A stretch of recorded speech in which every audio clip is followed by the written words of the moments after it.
Steve Shepard today speaking with us at the Careerpedia. And Steve has a very good background. He is a research manager at Lockheed Martin Space, have worked at various amazing projects, including Orion and so forth. And without saying much, I'm gonna ask Steve to give him a little bit of introduction, and we will go from there. Hey, Steve. Hey, Amit.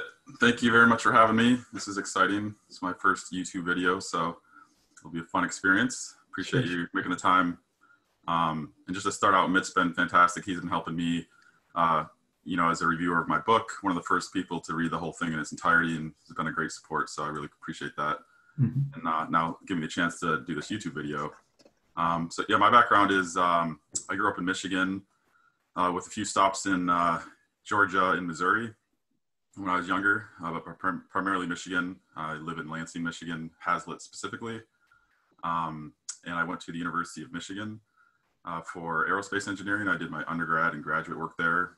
I moved out to California right after grad school to work for Lockheed Martin, where I primarily worked on secret satellites. My focus was propulsion and thermal analysis and design.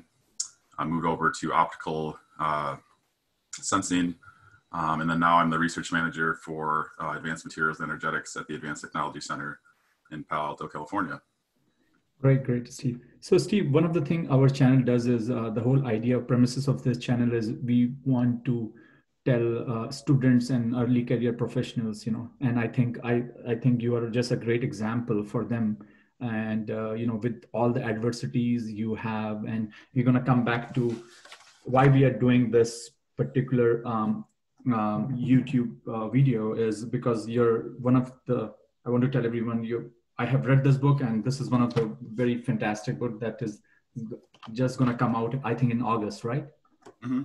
And we're going to go through chapters of this book and your journey about this cancer. But could you tell us, I want to just know from your personal feeling, like when that happened to you and what impact that this whole journey have to on your personal as well as professional life at that moment when you realize, shoot, I am just young, nothing can happen to me. You are energetic, you are, flying up in the sky, and boom, this hit on you. Yeah, it was pretty crazy to me because I was 28 years old. And as you said, I was full-time professional, fairly active. I played a lot of tennis, worked out, spent time with my girlfriend, have a lot of cats, which I put in my summary because I like cats a lot. But it's just something you don't think about when you're that young. Cancer is something that you generally expect for older people because it is generally, the larger demographic is the older population. But I found out when I got diagnosed with Hodgkin cancer or lymphoma, that 28 is actually the mean age for Hodgkin's lymphoma. It's the second youngest cancer behind leukemia. Mm-hmm. So it was, it took me back. I did think I was somewhat invincible, and, I'd actually been coughing for a while. I had a tumor size of a football inside my chest that I just didn't even know was there, but I started to see signs while I was working out. Like when I was doing squats, the jugular out of my neck was sticking out, which I thought was a little odd. So, I went to my doctor, and I might be getting a little ahead of myself, but one of the, general themes of my book is, being your own doctor. And I went to my doctor, and, the initial advice was, you're young, you're healthy, nothing's wrong, don't worry about it. So, for a few months, I went back to my life. And I remember going back a second time because I started coughing a lot. So there's definitely a lot of information in my book about symptoms and trying to recognize these, because I think a lot of people just don't suspect cancer because it's something that you're, thankfully probably not thinking about, but it's something you should be aware of. So I do have like a chapter in there that talks about symptoms and such. But especially when you're healthy, it doesn't mean healthy people can't get cancer. So I think that might be a misnomer that only if you're sick or old, but other people get cancer too. There's professional athletes. I used to watch this television series called Spartacus, where the main character actually had lymphoma and died, unfortunately. So it's really real. There's been football players I've looked at that have had lymphoma. So it's something that you just need to be aware of. And then, in terms of how it affected me, mentally, it was really hard at first. I was very emotional because when I got the diagnosis, I didn't know what lymphoma really was. I'd heard of it, but I didn't know much about it. So, I immediately went out and ordered a book. And for me, it was comforting just to learn as much as I could about it. And so that's really what I'm trying to do with this book, is to empower people to become knowledgeable about the cancer. I like to do research. I think when you know more about what you're up against, you feel better. And then not only that, but you can make decisions that help increase your chances of survival. And that's really what the main focus of my book is. So once I got past that initial kind of shock, emotional part of it, I was able to refocus and treat it like I do most things in life. I was a pretty studious, pretty big athlete. And anytime I have a goal, I just attack it and, try to do the best I can. And that's really what I did with my cancer research. So one of the things I want to talk about, Steve, here is chapter 4. You talk about, I'm going to read a small paragraph. It says, being of a science background, I could not help but provide some of the engineering details on how that they work. Furthermore, understanding how tests can not only arm patient but their purpose, but also reveals level of machine accuracy and the amount of potential harm your body will undergo. It looks to me that you are emphasizing a lot on, that whatever you study is not just for what you do at your work. You can apply pretty much if something that hits you, right? So it's important to have, people to have STEM education and things like that. Do you think that, or I should say, I want to ask you and give this to the people out there, that how important is to have being your own doctor, but at the same time, how to make a judgment, because, you have to have that science background, which these days many people don't think. Yeah, I think that's a great point. I didn't have a medical background. My degrees are in aerospace, but, I took biology, chemistry, and physics and all the science classes in high school and college, and I really enjoyed them. But I think having my mindset of being analytical really helped with this, because, you don't have to be an expert in a certain field to really learn about it. And so, I really went to try to learn as much as I could. If you look in that chapter 4 specifically, I go into a lot of the engineering detail, which, I realized when I wrote the book that, you can kind of take a few approaches. You can make it really high level so that people can read it, quite easily. Right. Or you can go into a little bit more detail. I tried to make it a little bit of both. So there's some chapters that go a little quicker, other ones that you have to put a little bit of work in. But the one thing I say in my forward is that you can certainly skip around too. It doesn't have to be a cover to cover read. For instance, if you have breast cancer, you might not, care about certain specifics about prostate cancer. Right, But I want to make it broad enough for everybody. But going back to your question about chapter 4, the advantage I thought of putting all the information in there about how like a PET scan works, how a CAT scan works, how various, going through the radiation process.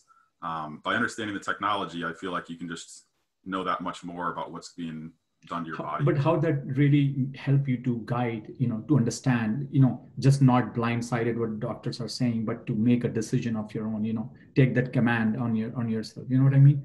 So yeah, it helped me a lot, just because like how much radiation dosage you get, there's some trade-offs there. Like if you get more PET scans, there's actually radioactive isotope in your body that can be a negative impact. But you need to have that PET scan to identify, where the cancer is, see the metabolic activity, which you can't get from a CAT scan alone because it doesn't show that activity.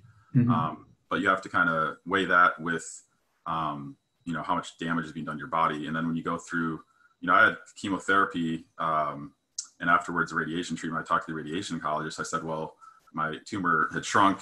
The PET scan showed it wasn't very metabolic anymore. It didn't really light up in the images. Why should we do the radiation? Because it was really close to my heart and my lungs. And so I was worried about, and I think he was too, just how much radiation my heart and lungs were going to get. But, he said there's research out there that shows that even after you've done chemo and the PET scan shows pretty good, you have less chances of recurrence if you get the radiation treatment. So I think just by better understanding how the radiation works, what it does to your body, you can be more knowledgeable when you talk to your oncologist, because some of it's not a black and white. That's one thing that I talk about in my book too. When you're younger, you look at, you revere doctors as being all knowing and, omnipotent beings, but they're just humans like you and I. And there's some doctors that are better than others. And, generally speaking, doctors do a great job and they have your best interest in mind. but they can make mistakes, or Right. they just might, if you put a little bit more effort into it, you might be able to help with the process. So by arming yourself with knowledge. One other example I can give you is when my chemotherapy treatment, the Stanford chemo treatment, I didn't take because it would have taken 6 months longer.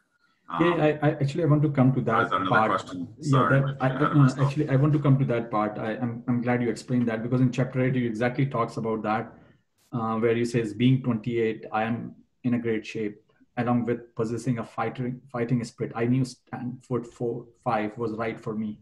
Shaving 3 months off of therapy was important to me, both professionally and physically. And you are specifically, you are saying less time away from my career, and I'm amazed. Like, guy like you have a cancer and still thinking about your career. And I talk to many students these days, and they are saying, oh, I couldn't find my job, I lost my job, this is the worst day of my life. And I'm thinking about this guy who just has a best career, got a cancer, boom, and still he's thinking about how can I go back to work and do the best. Explain to me about why that was so important for you. Why, like, if I shouldn't say I was you, but I'm saying a normal person would say, dude, I have a cancer, I should quit my job, stay home, go back, probably do some charity, and my life is over. Why it was so important for you, and where did you get this energy that saying, I have to go back to office, I have to work, I want to be best in my career, and so forth? Because this is extremely important for students, even so nowadays, because you hear with people losing jobs, students can't find a job, people, and I hear these complain all the time, saying that this is the worst day of my life, and how can we get through this and all that. So if you can explore more on that, that would be awesome. Yeah, no, I think those are some great points. For me, it's really important mentally. There's a whole chapter on mental approach in my book, because that's part of the process of getting through cancer. If you're worried about dying, not having a life, or what's going to happen to you afterwards, am I going to be decrepit after the treatment? Or, I'm not saying you don't investigate those fears and talk about them, but in general, if you just have the attitude that you're going to beat it, it just helps you mentally fight the cancer, gives you more energy, helps you maybe do more research. So for me, yeah, that was totally part of the process. I was 28, just starting out my career. I had a long life ahead of me, a long career ahead of me. And, it wasn't just, it was a combination of, I didn't want to be out for my career, but also money wise. I had student loans. I think by then I'd paid them off, but I didn't have a lot of money coming out of college, and I didn't really want to be out of work. I think there was a 6-month limitation to when I could get short-term disability from California. And I have a chapter that talks about, your disability insurance as well. And so by doing the more aggressive Stanford 5 treatment, which basically has chemotherapy every week, and it has 6 chemo plus prednisone versus every other week, I was able to basically break the time for the chemo treatment in half. And so my total treatment, chemo plus radiation, was 6 months instead of 9 months, which happened to fit well within the time period that I was going to be getting disability. And honestly, I get a little restless sitting around for too long as well. So, I wanted to get back to work. But yeah, I think having that mindset is definitely important. If you just try to plan what you're going to do after the cancer, then, mentally you believe that you're going to beat it versus, the opposite. Right. I mean, the reason I say so, it's fascinating because, as I said, that fighting spirit is very important, right? Especially if you are going through this cancer, because you have your parents that are getting old, and here you are thinking of, I should be the one who will be supporting them, and now you have to deal with this, right? And then you're far away from there, and then you're saying, geez, I have this great career, which is I could have done much better. Now suddenly you get a stop on that. So how quickly did you get back to work and start doing, being regular, I would say? It was pretty immediate. I want to say it was about a week after my I guess clear free or whatever, with a. How long were you had this treatment? It was about 6 months total. So the chemo. Did you work at the time at all, or you said, no, I'm going to take care of this thing and then I'm going to start working? Yeah, that's an interesting question because I actually talk about that a little bit in my book as well because I'm a bit of a workaholic. So my initial impression or thought when I got diagnosed was I'm going to keep working. And then Mm-hmm. I talked about it a little with family and friends and I thought more about it. And I recommend, and I do say it's a personal choice. So everybody's different and it, depends Right. a little bit on the severity of your cancer, what type of treatment you're doing, a lot of different variables. But for me, my recommendation is just really put all your energy into getting better. So I didn't work. I told my boss, but I asked him not to share it with other people. And Mm-hmm. another thing I talk about in my book is just that's a comfort for me and other people. But personally, I didn't want a bunch of distractions Right. at the Right. beginning. But then after I got diagnosed and started the treatment, then I let him tell other people, and then it was actually a good thing because then the workers and such sent me cards and gifts. Right. Um, Right. but in general, I think that um, it's really your choice on how you want to do that. Um, but I think just the main focus is really trying to be in charge of your choices and decision making throughout the cancer process. Okay. And it's been almost, I believe, how many years since you are cancer free? If I Let's see. I think it's my 10-year anniversary, so it makes me Okay. feel really old. But yeah, it's been about 10 years as of I got in remission on my 29th birthday, basically around that time. Okay. So it's a good Okay. time to remember. So how do you feel now? Like moving forward, does this experience made you more confident? Is like you can tackle now with everything, or still you think maybe at 28 I was able to do it, but if somebody else gets it for at, I don't know, 50s or 60s, what your recommendation to them? Like how are you gonna fight this thing? Yeah, I think that I gained a lot of confidence. I mean, I was it's definitely makes you feel good when you're able to overcome a challenge like that. Mm-hmm. And know that's about the worst thing that can happen is your health, right? Yeah. Everybody talks about money and happiness and all those things are important, but your health ultimately is your number one. If you don't have your health, you don't have a lot of those Yeah. other things. How So, about mental health? How that is so important at that time when you all were going through all this and it went through such a long period. Even probably when you had a last chemotherapy, you always probably had some fear, like it may come back or so, right? How did you able to, focus yourself on your work and really not think about it and control your brain and say, I need to move on. How was that? Was that difficult and how did you do it? yeah, I think mentally it's a huge part of the process. For me, I just focused on the cancer, getting better, and Mhm. try not to distract myself too much with work. And then, I mean, there's lots of fears, and I've anxiety, depression, insomnia. Mhm. Those are all real things that Right, I right, talk about in my book as well. right. That you can either have before or after or during.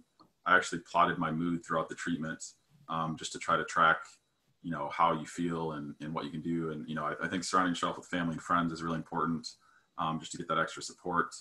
But in terms of mindset, I think you just have to really believe you're going to beat it, and then you're going to have your life back once it's done, Mhm. and just really focus on that and all the mental aspects of overcoming. Just think of it another challenge in your life. A lot of people have challenges, and it's really how do you face it. Mhm. And you can be stronger for it, and so that's a plus. I mean, nobody wants to get cancer, obviously, but I Right, right. certainly am happy that I'm able to write this book, and my goal is to really help other people who've been diagnosed recently or caretakers.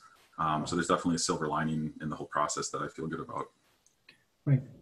I think we are getting at near end, but there's one question I have been always asked by students a lot of time. I don't know whether you can answer that or not, but if you can shed a light on it, is here I am a graduate as a master's student or a PhD. How can I get into Lockheed Martin? Mhm. So as a person, I'm pretty sure you have hired a lot of people. What's your advice to them? Like how, because everybody, it seems to me that everybody wants to work in this company or similar companies like that. So what's your advice? What do you look at? If you can talk a little bit about that, that would be Yeah, for great, because sure. a lot of students keep asking me, can I get a job at Lockheed? Can I get a job at Lockheed? And I said, I don't know actually. So I should talk to someone, and I'm glad I caught you. Yeah, no, I'm happy to. I actually enjoy recruiting and hiring. I think I've hired about 8 people over the last year. Mhm. Um, and they've all been really outstanding hires. So in terms of what to look for, obviously you have to have a good education. You know, Let me ask you this question. Do you look for a good university like MIT, Stanford, or you say, okay, this is the guy from ABC University, I probably have never known, I should hire him or her? It's an interesting question. I think everybody's different, because I actually had this discussion with some people on my team, because I think a while ago I was very, only wanted top schools, but I've kind of changed that opinion a little bit in that I've met some really outstanding engineers that didn't necessarily go to top schools. So I do a little of both. I try to look at the whole resume in its entirety. If you went to a good school, that's definitely a plus. If you have a high GPA, that's a plus. But I don't necessarily, if you don't have those things, rule somebody out because of my experiences. And then, there's a screening process. So you do the screening, and then that's when you can ask more in-depth questions and really try to vet the candidate. But I'd say in terms of skills that I look for, I mean, you assume that most people, once you look at the resume, if they have the right background and have done well, you kind of pass that check marks. Then it's like, what are the other intangibles that separate you? Leadership, communication, I'd say being independent and taking initiative. Those are probably all things that I really focus on when I talk to somebody.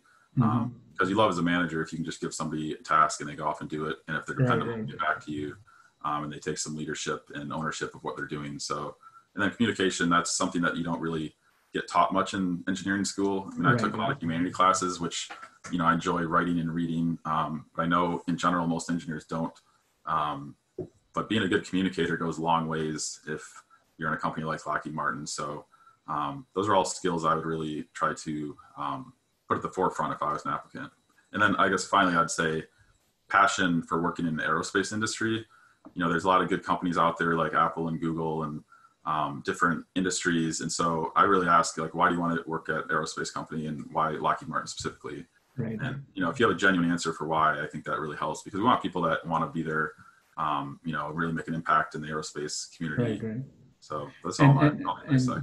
Probably the last question I have is, if you see a person who is an international student, right, really good, really great, what stops him or her joining Lockheed Martin? Because this question has been asked me so a lot of times, like, I'm an international student, can I get hired? I am, I have 4.0 GPA and I'm one of the best, and this and that. And of course, some of these are really good students, but what, and I try to tell them some answers, but I don't know, because sometimes they say some jobs do require security clearance, some don't require, but what is the